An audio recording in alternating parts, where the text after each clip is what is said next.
Hi, I'm Lisa. And I'm Jonathan. And we're Creative for Learning. Today we're going to crack open the topic of pre-sick days and discuss how teachers should use them. How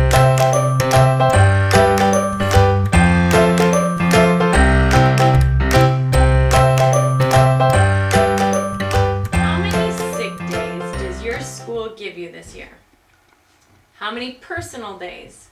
How many do they make you pay for? How many have you used? How many did you use last year? What did you use them for? Are you saving them all up for the end of your teaching career and for retirement? Of course, they're called sick days for a reason, right? So you want to make sure you have enough of those when you need them, but I have a hunch out there that most of us have more than we need and we don't use them every year, right? So we want to add a layer to this conversation of sick days, right? My thoughts on this started one day when someone cracked a joke, maybe you've heard this joke before, that she was going to take a mental health day, right? And I laughed, of course, mental health day, right? I know what you're saying. You're just trying to come up with a way so you can rationalize taking your sick day for a day you don't have a fever or whatever, right? But then it got me thinking how much that actually makes sense and what a great idea that sounded like. This idea might be something you already think about, or it might be brand new to you. What do you think about using your sick days before you actually get sick, so that maybe you won't get sick or worn out? First, let's get all the talk about retirement and maternity leave out of the way. In some states, your unused sick days add up, and there's an incentive to not use them, so they add up as paid retirement days or extra years on your years of service. If that's your goal, that totally makes sense.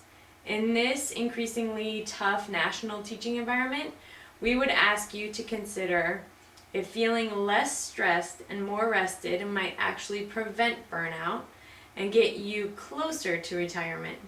And if you're planning on having a child, take that into consideration for maternity or paternity leave, because you're going to want to combine those all up. So yeah, those add up with disability and combine all together. So we're not telling you what to do. We're just adding some ideas. Some ideas.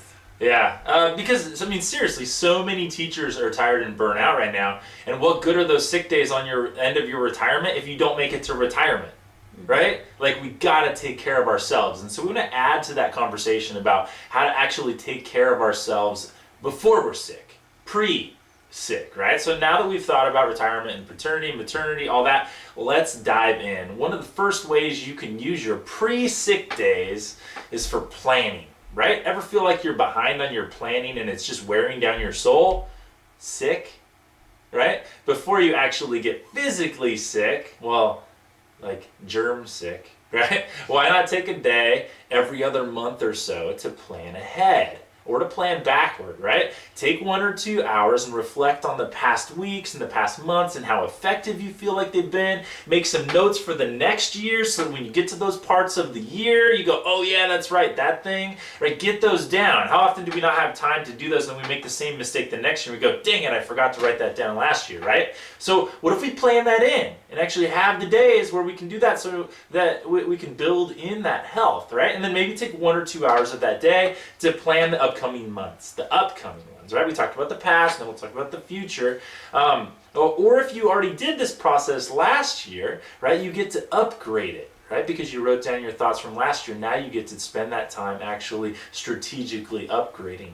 You might even get to pick, if you think holistically over your whole year, when would be some good strategic spots to take these planning days, right? Maybe you need one, a week before Halloween, right? That's a couple of months into the school year. Maybe you need one in the middle of February. Where would it fit best in your schedule? Be a little self-aware. When do you find yourself falling behind and you're getting a little crazy in the planning mind and you just need a day there? Think about it this year, and then next year plan it in, right? It makes so much sense.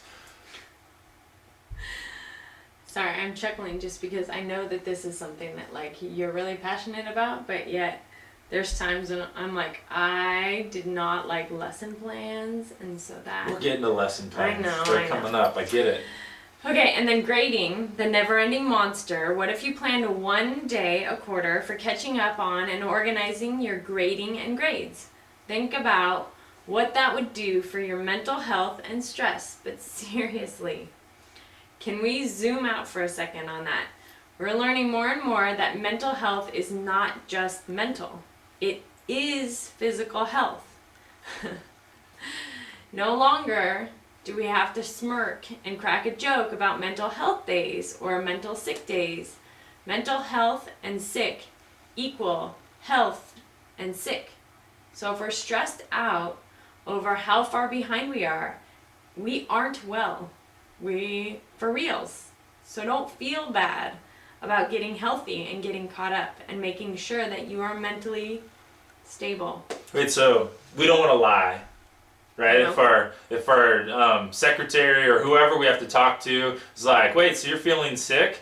Like, you can be firm on this, I think, now, right? That if our mind isn't healthy, our body is not healthy. Our mind is part of our body. Like, this is a national conversation that is starting to come up. Like, there's, mental health is health. But then it taps into shame that people There's feel a about shame on that. there about, like, my mind's not healthy. My mind's not healthy, and then depending on the person that you're talking to, they may not be a safe person to say that to, and so it's a totally and this is why I want complex. This is why I'm talking about this being preemptive. Yeah.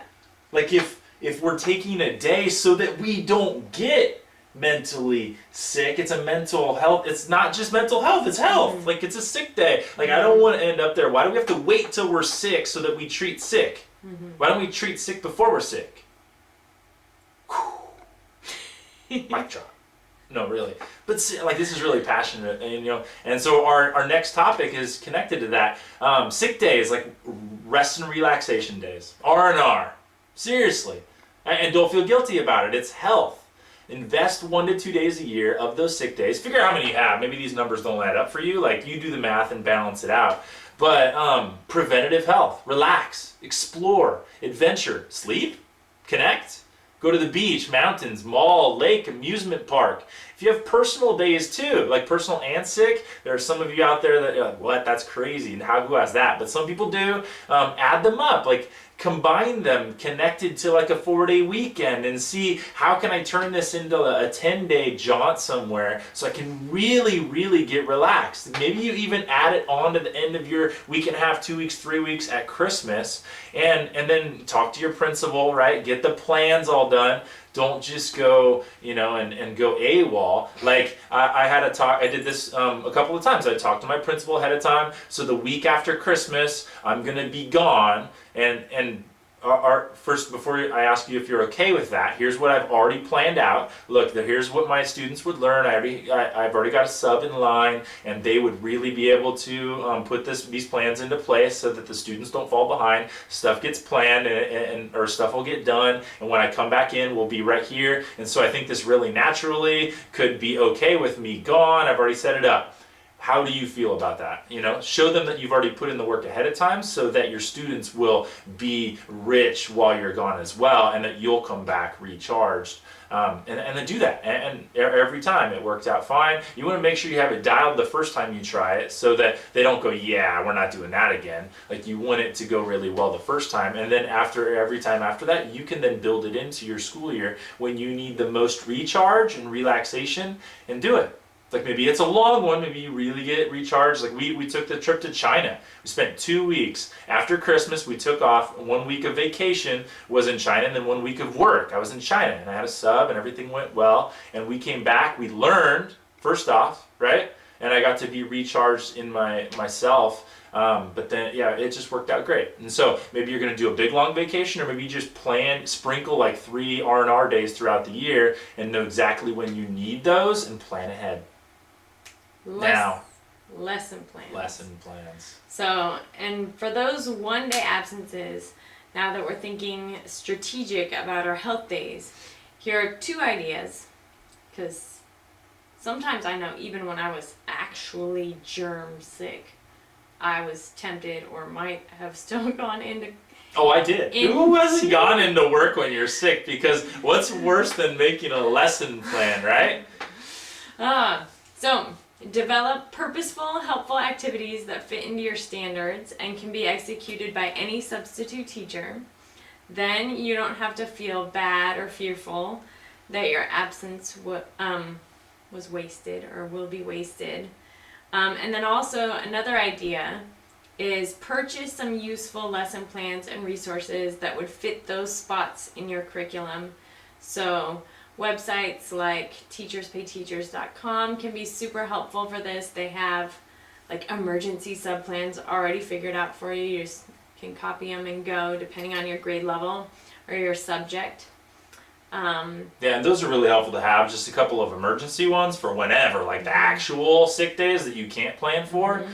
But I would really recommend for if you're going to build these into your calendar for yourself for during your year, that you make them purposeful. Like really choose which lessons throughout the year could I equip the sub so that they could do it and my class wouldn't skip a beat. And then you don't have to feel guilty. Your students are prepped and they're still going to hit standards and do the test, all that stuff, right? But then they're actually equipped for it. And then you use those ones every year. And that just is when maybe there are ones that don't have to be built into like a perfect spot in a curriculum. They can happen anywhere during that 3 weeks or whatever. And then whatever day fits your year-long schedule when you need your R&R day, then boom, you drop that one in and it fits within that whole unit wherever it lands, and then you'll feel really good about it.